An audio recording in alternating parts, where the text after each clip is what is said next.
इस लोक में मुदित होता है और परलोक में भी। पुण्यात्मा दोनों लोक में मुदित होता है।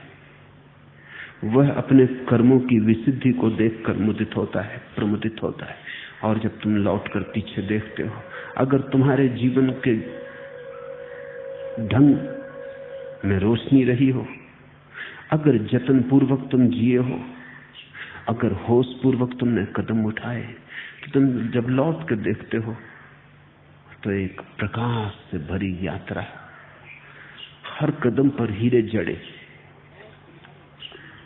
और तुम्हारे कदमों में शराबी की डगमगाहट नहीं दिखाई पड़ती, होश की स्थिरता मालूम होती। और यात्रा सिर्फ यात्रा नहीं मालूम होती, तीर्थ यात्रा मालूम होती। तो लौट के भी पुण्यात्मा प्रमुदित होता है।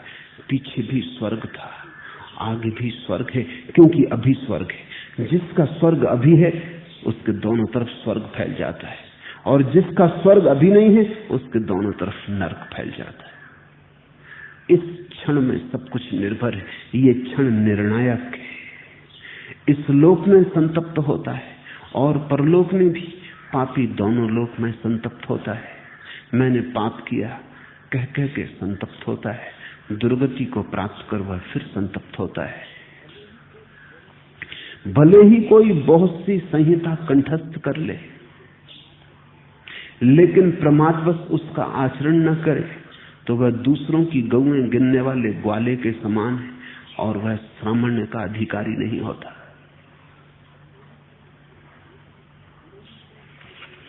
भले ही कोई पूरा वेद कंठस्थ कर ले, संहिता कंठस्थ कर ले, लेकिन उसका आचरण न करे, कितना ही ज्ञानी हो जाए, लेकिन ज्ञान उसका जीवन न बने,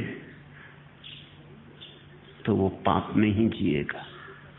जानने से पुण्य का कोई संबंध नहीं है, जीने से संबंध है। खुश्क बातों में कहां ए शेख कैफे जिंदगी, वो तो पीकर ही मिलेगा जो मजा पीने में है। पीने के संबंध में कितनी बातें याद कर लो, शराब के सब फार्मूले कंठस्थ कर लो, परमात्मा के संबंध में जो कहा गया है याद कर लो, कितनी ही संहिता कंठस्थ कर लो, वो तो पीकर ही मिलेगा जो मजा पीने में है। खुश्क बातों में कहां, वो तो पीकर ही मिलेगा जो मजा पीने में है। तो बुद्ध कहते हैं कि जब तक जो तुमने जाना वो तुम्हारा जीवन ना हो, जब तक तुम्हारे जीने और तुम्हारे जानने में अंतर होगा, तब तक तुम भटकोगे। जब तुम्हारा जानना ही जीवन होगा और तुम्हारा जीना ही जानना होगा, जब तुम्हारे होने में और तुम्हारे बोध में कोई अंतर न रह जाएगा, जब संहिता कंठ में ना होगी, हृदय में होगी, जब वेद केवल मस्तिष्क की खुजलाहट ना होगी, हृदय का भाव बनेगा, तब चाहे शब्द भूल जाएं, सिद्धांत विस्मृत हो जाएं, लेकिन तुम जीते जागते प्रमाण होगे, तुम सिद्धांत होगे। तुम्हारे पास चाहे ईश्वर को प्रमाणित करने का कोई तर्क ना हो, लेकिन तुम ही तर्क हो गए होगे, तुम्हारी मौजूदगी प्रमाण बनेगी। इसलिए तो बुद्ध ईश्वर की बात नहीं करते, वो स्वयं ईश्वर के प्रमाण है। उन्हें देखकर जिसको भरोसा ना आया, उसे तर्क देकर भी भरोसा कैसे दिलाया जा सकेगा। एक युवक ने बुद्ध से पूछा है एक दिन कि मुझे आनंद, निर्वाण, मोक्ष, इन पर कोई भरोसा नहीं आता, आप कृपा करें और मुझे समझाएं। बुद्ध ने कहा, मुझे देखो, और अगर मुझे देखकर भरोसा ना आया तो मेरे कहने से कैसे भरोसा आ जाएगा। मैं यहां मौजूद हूं प्रमाण की तरह, और अगर तुम मुझे नहीं देख पाते तो तुम मुझे सुन कैसे पाओगे। जिसने मुझे देखा उसे सुनने की जरूरत ना रही, और जिसने सुनने का ही ध्यान रखा वो मुझे देख ना पाएगा। भले ही कोई बहुत सी संहिता कंठस्थ कर ले, लेकिन प्रमादवश उसका आचरण न करे। जानना तो बड़ा सरल है, क्योंकि जानने से अहंकार को बड़ी तृप्ति मिलती। मैं जानने वाला हो गया,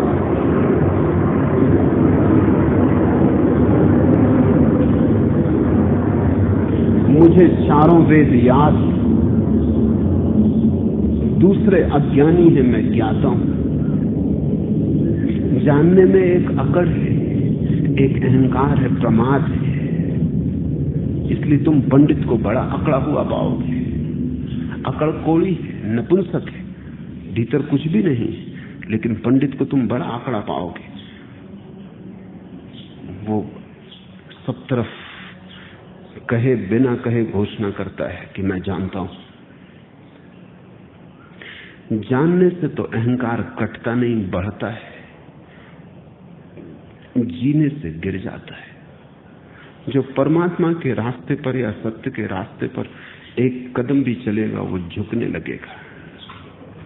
जो शास्त्र के रास्ते पर लाख कदम भी चले, झुकना तो दूर रहा, और भी अकड़ जाएगा। शास्त्र खोपड़ी को और भी भर देते हैं, मिटाते नहीं। शास्त्र हृदय से और दूर कर देते हैं, पास नहीं लाते। शास्त्रों में सत्य नहीं मिलता किसी को, शास्त्रों से तो और अहंकार मजबूत हो जाता है। भले ही कोई बहुत सी संहिता कंठस्थ कर ले, लेकिन प्रमादवश उसका आचरण न करे, तो वो दूसरों की गौएं गिनने वाले ग्वाले के समान। बड़ा प्यारा प्रतीक है। से ग्वाला तुम्हारे गांव भर की गौओं को इकट्ठा करके जंगल ले जाता है, दिन भर चराता है, गिनती रखता है, लौटा लाता है, कहता है 500 गौएं चरा के लौटा। तो एक गौ तुम्हारी नहीं है, उसमें सब दूसरों की है। वेद कितने ही सुंदर हों, दूसरे की गौएं। उपनिषद कितने ही सुंदर हों, दूसरे की गौएं। तुम्हारा क्या है? ग्वाले ही बने रहोगे, मालिक कब बनोगे? शब्द सीख लेने से आदमी ग्वाला ही रह जाता है। और गौएं कितनी ही हों, अपनी एक भी नहीं, सब उधार, सब दूसरों की। लेकिन ग्वालों में भी अकड़ होती। अगर एक ग्वाला 100 गौएं रखता है और दूसरा ग्वाला 500, तो 500 वाला ज्यादा आंकड़ा रखता। वो कहता तू है क्या मेरे सामने? 100 गौएं चराता, मैं 500 चराता। मगर गौएं सब दूसरों की हैं, 100 हो कि 500 हो। तुम चतुर्वेदी हो कि त्रिवेदी कि द्विवेदी, इससे क्या फर्क पड़ता है? गौएं सब दूसरों की। अपनी कोई एक भी गाय हो तो ही जीवन को पुष्ट करती है, तो ही उसका दूध तुम्हें मिल सकता है, तो ही तुम उसके मालिक हो। वो दुबली पतली हो, दीन दरिद्र हो, अपनी हो, तो भी किसी की स्वस्थ स्वीडन से आई गाय के मुकाबले भी बेहतर है।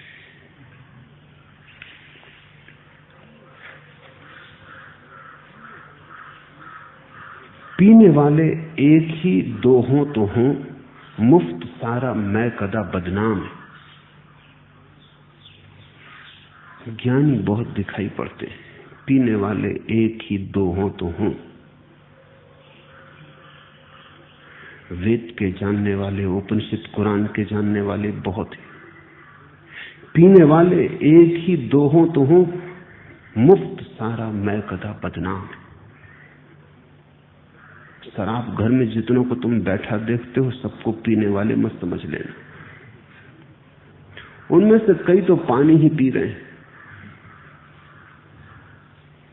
और नाटक कर रहे हैं। नाटक कर रहे हैं कि गहरे नशे में,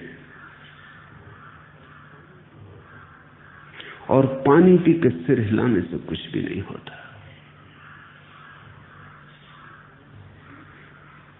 ज्ञान के मैखाने में सत्य की शराब जहां बिकती मिलती, वहां पीने वाले बहुत मुश्किल से कभी एक दो मिलेंगे, क्योंकि पीने वाले को मिटना पड़ता है। वो रास्ता खतरनाक है, जोखिम का है, जुआरी का है। तो बहुत से तो केवल पीने का बहाना करते, डगमगा के चलते, नाटक करते। पंडितों को गौर से देखना, शराब कभी पी ही नहीं।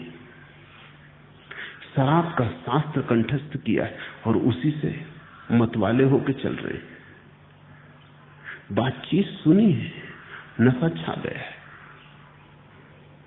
इस नशे की भ्रांति में मत पड़ना।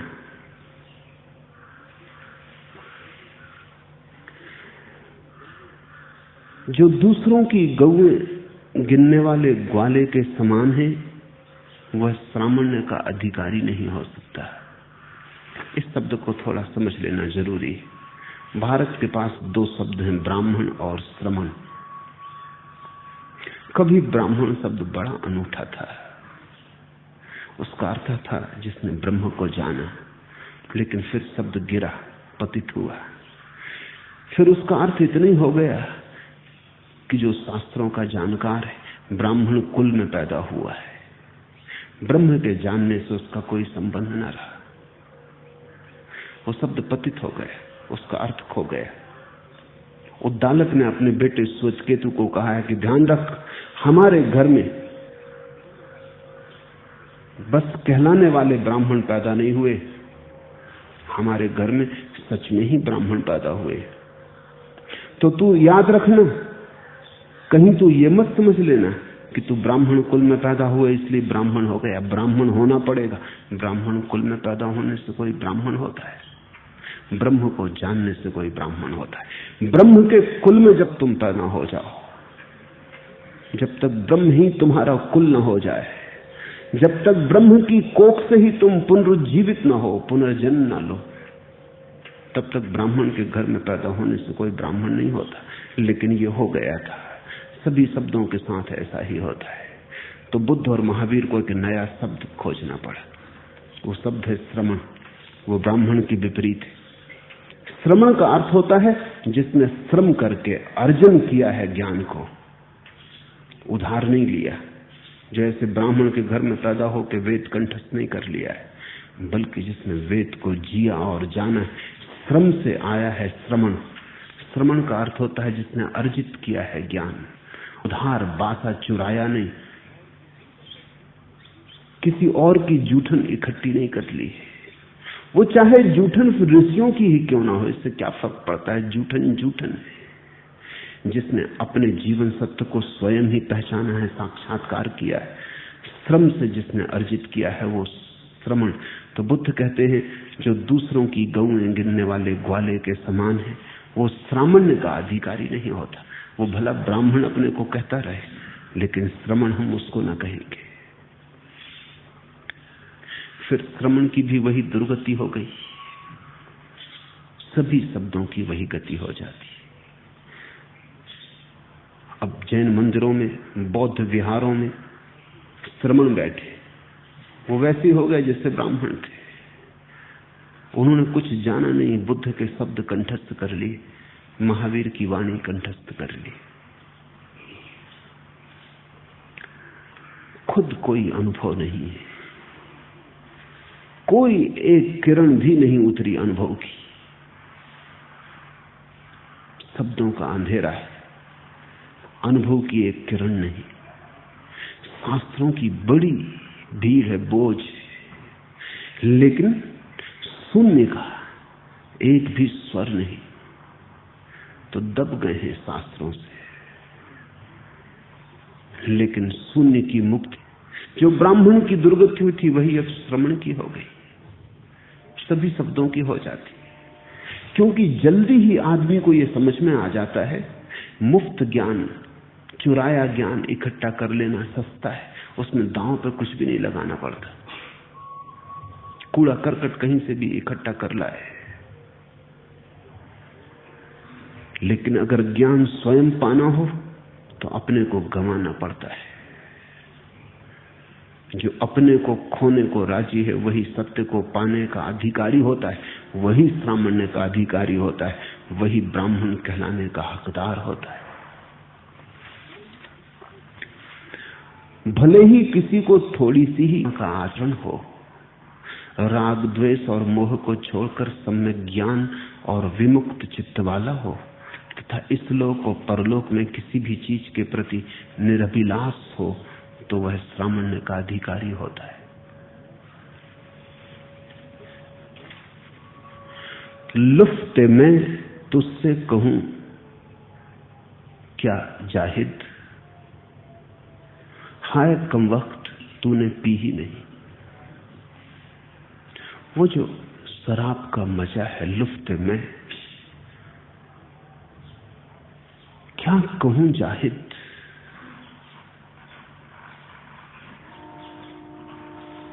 ने पी नहीं। इतना ही फर्क है जानने और जीने में। कितनी ही हम ब्रह्म की चर्चा करें, अगर तुमने भी थोड़ा स्वाद नहीं लिया, बात जमेगी नहीं। कितने ही हम ब्रह्म के चित्र तुम्हारे सामने उभारना चाहें, लेकिन अगर थोड़ी सी तुम्हारे भीतर भी किरण नहीं उतरी, अगर थोड़ी सुबुगाहट तुम्हारे भीतर के बीज ने अनुभव नहीं की, अगर थोड़ा तुम्हारा बीज भी नहीं टूटा, तो तुम समझ ना पाओगे। तुम सो भी गवाही बने, तुम्हारा अनुभव भी कहे कि हाँ ठीक है, तुम्हारा अनुभव कहे, विचार नहीं। तर्क से तो मैं तुम्हें समझा दूं, लेकिन तर्क से कहीं प्यास बुझी, शब्द से तो मैं तुम्हें भरोसा दिला दूं, लेकिन शब्दों के भरोसे से कहीं पेट भरा है। शास्त्र कितना ही ब्रह्म की चर्चा करते रहे, लेकिन तुम्हें किसी दिन पीनी पड़ेगी ये शराब, तुम्हें भी डोलना पड़ेगा उस नशे में, तुम्हें भी होश हवास खोकर,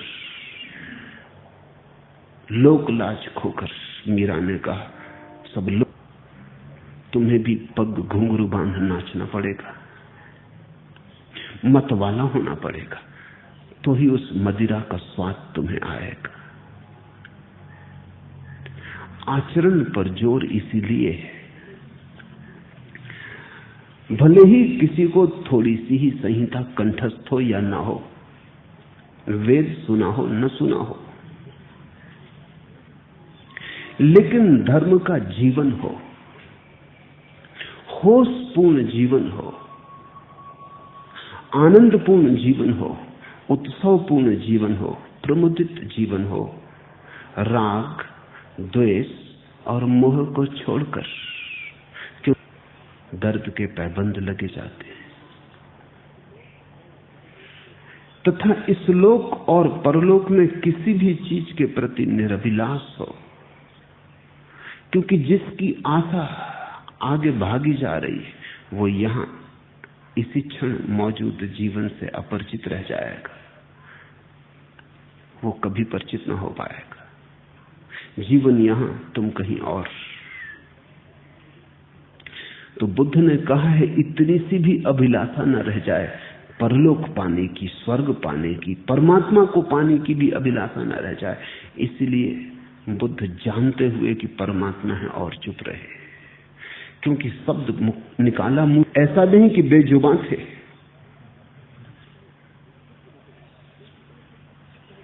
चुप रहे, क्योंकि तुमसे कुछ भी कहो तुम तत्क्षण उसे अपनी वासना का विषय बना लेते हो। अगर मैं ईश्वर के तुमसे गुणगान करूं, तुम्हारा मन कहता है तो फिर ईश्वर को पाना है, चाहे कुछ भी हो जाए ईश्वर को पाके रहेंगे। तुम पूछने आ जाते हो क्या करे जिससे ईश्वर मिल जाए। ईश्वर भी तुम्हारी वासना बन जाता है, जबकि लाख तुम्हें समझाया जा रहा है कि जब तुम निर्वासना हो जाओगे तब ईश्वर अपने आप आ जाता है, तुम्हें उसे खोजने जाना नहीं पड़ता। मोक्ष का अर्थ है जब तुम में कोई अभिलाषा न रहेगी और तुम मोक्ष की ही अभिलाषा करने लगते हो। तमन्ना आरजू क्यों कर कहूं कि कोई तमन्ना नहीं मुझे। अमीर के ये शब्द हैं बड़े महत्वपूर्ण। बाकी अभी है तर्क तमन्ना की आरजू, अभी इच्छा एक है बाकी कि सब इच्छाएं छूट जाएं, तर्क तमन्ना की आरज़ू, सब तमन्नाएं मिट जाएं, ये एक तमन्ना अभी बाकी है। क्यों कर कहूं कि कोई तमन्ना नहीं मुझे, इसलिए अभी कैसे कह सकता हूं कि मेरी अब कोई वासना नहीं, एक वासना अभी मेरी शेष है। अमीर ने जरूर बुद्ध को समझ के ये कहा होगा, इतनी भी वासना न रह जाए, ज्ञान ध्यान की कोई वासना न रह जाए। क्यों? क्योंकि वासना का स्वभाव ही तुम्हें जीवन से वंचित करवाना है। वासना का अर्थ है चुकाना, जो यहां था उससे हटा देना। वासना का अर्थ है तुम्हें गैर मौजूद करना, तुम्हें कहीं और ले जाना, और जीवन यहां था। जब जीवन तुम्हारे द्वार पर दस्तक दे रहा था, तब वासना तुम्हें किन्हीं और ध्वनियों को सुनने को प्रेरित करती है। वो जो द्वार पर दस्तक पड़ती है वो तुम चूक जाते हो। वासना के शोरगुल में वो जो धीमी सी आवाज प्रतिपल तुम्हारे भीतर से उठ रही, तुम्हारे परमात्मा की आवाज, तुम्हारी संसार की, कभी परमात्मा की, निर्वाण की, कभी धन की, कभी धर्म की, इससे कोई फर्क नहीं पड़ता। धर्म की वासना उतनी ही वासना है जितनी धन की, मोक्ष की कामना उतनी ही कामना है जितनी कोई और कामना। कामना कामना में कोई भी भेद नहीं है, क्योंकि कामना का मूल स्वभाव जो मौजूद है उससे तुम्हें चुकाना है, और निर्वासना का अर्थ है जो मौजूद है उसमें होना, जो अभी है, जो यहां है, उसके साथ तालमेल बिठा लेना, उसके साथ स्वरबद्ध हो जाना, छंदोबद्ध हो जाना। इस क्षण के पार तुम न जाओ, लेकिन तुम उसके जीवन में हो, होशपूर्ण जीवन हो उसका, जागृत। तो वेद जानने की जरूरत नहीं, क्योंकि तुम स्वयं वेद हो जाते हो। तुम जो बोलोगे होगा वेद, तुम जो कहोगे होगा उपनिषद। उठोगे, पैदा हो जाएंगी भगवत गीताएं, बैठोगे, कुरान जन्म जाएंगे, क्योंकि तुम्हारे भीतर परमात्मा छिपा है। किन्हीं ऋषियों ने उसका ठेका नहीं दिया है। तुम ऋषि होने की क्षमता लेकर पैदा हुए हो। अगर तुम न हो पाए तो तुम्हारे अतिरिक्त कोई और जिम्मेवार नहीं रह जाए, और फूल न खिल पाए तो किसी और को जिम्मेवार मत ठहराना। तुम्हारे अतिरिक्त न तुम्हारा कोई मित्र है और न कोई शत्रु। तुम्हारे अतिरिक्त न तुम्हें कोई मिटा सकता, न कोई बना।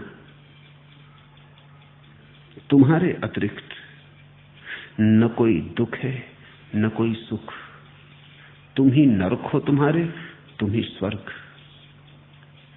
ऐसा बोध तुम्हारे भीतर जन्मे तो सामान्य का अधिकार मिलता है।